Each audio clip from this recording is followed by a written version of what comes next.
Il y a quelques jours, le président de la République a confirmé sa volonté de mettre en place une commission chargée d'élaborer une nouvelle constitution.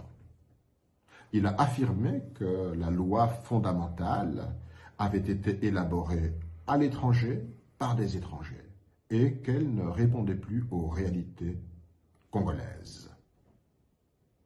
Bien entendu, ces affirmations totalement hallucinantes ont soulevé l'indignation.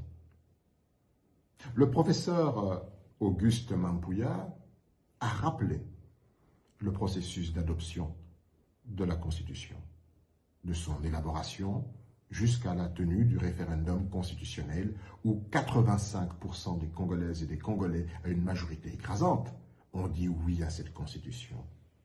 Il a rappelé le travail des experts, des sénateurs à Simissimi, à Kisangani.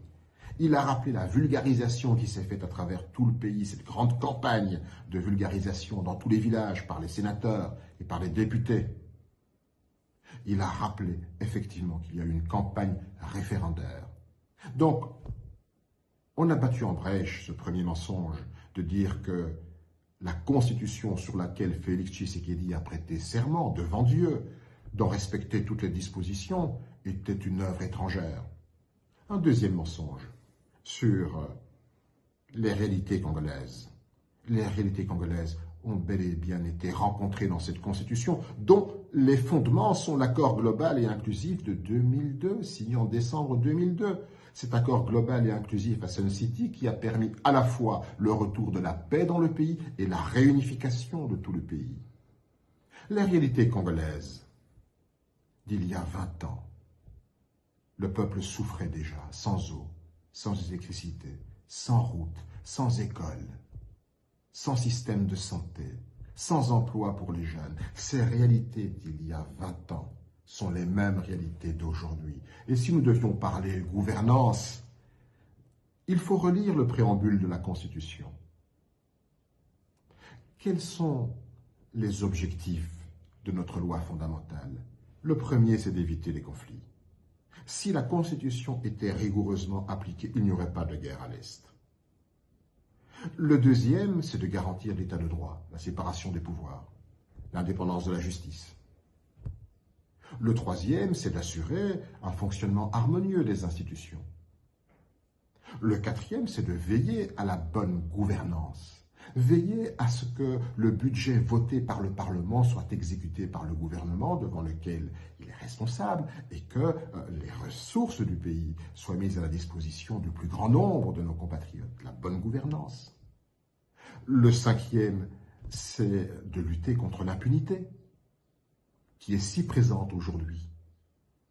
Le sixième, c'est de contrer les dérives dictatoriales qui s'emparent de ceux qui gouvernent. Et enfin, c'est de garantir une alternance démocratique. Ces réalités inscrites il y a 20 ans dans la Constitution sont les mêmes réalités devant lesquelles nous sommes opposés aujourd'hui. Donc, deuxième mensonge. En réalité, que cache la volonté du président de la République de mettre en place une nouvelle Constitution? Le président de la République veut en réalité déverrouiller l'article 220 qui limite le nombre de mandats, qui considère qu'il ne peut plus y avoir à la tête du Congo un nouveau dictateur qui s'impose à tous les Congolais.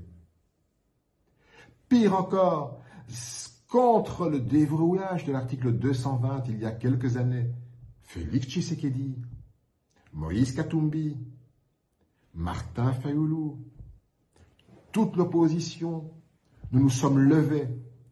Nous avons demandé au peuple de se lever avec nous pour défendre ses valeurs quand nous les sentions menacés. Les martyrs comme Rossi Chimanga, Thérèse Kapangala, Luc Nkulula, qui ont sacrifié leur vie pour la Constitution.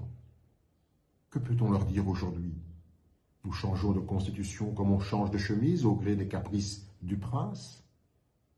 Quand on parle de la Constitution et qu'on entend ces vidéos qu'on exhume des professeurs Mbata, des professeurs Njoli ou encore Essambo, qui considèrent que c'est un texte plein de modernité, qui affirme la parité entre les hommes et les femmes, qui maintient et qui impose les droits de l'opposition politique, qui est un compromis entre les unitaristes et les fédéralistes, qui inscrit les compétences des provinces exclusives de l'État central, les compétences partagées, qui instaure la conférence des gouverneurs, qui met en place une caisse de péréquation, qui est l'expression de la solidarité entre les provinces les plus riches et les moins nantis.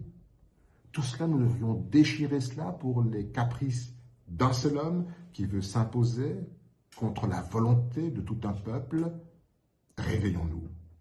Ce serait un crime aujourd'hui, alors que le pays est menacé dans son unité, alors que cette constitution n'empêche pas Félix Tshisekedi de remplir ses promesses électorales. Ce serait un crime aujourd'hui que de trahir la mémoire de nos jeunes qui se sont levés hier pour cette constitution, de croiser les bras devant ce que nous devrons considérer comme un coup d'État constitutionnel au cas où le président Félix Tshisekedi voulait poursuivre dans une nouvelle aventure qui conduira inévitablement à la balkanisation de notre pays.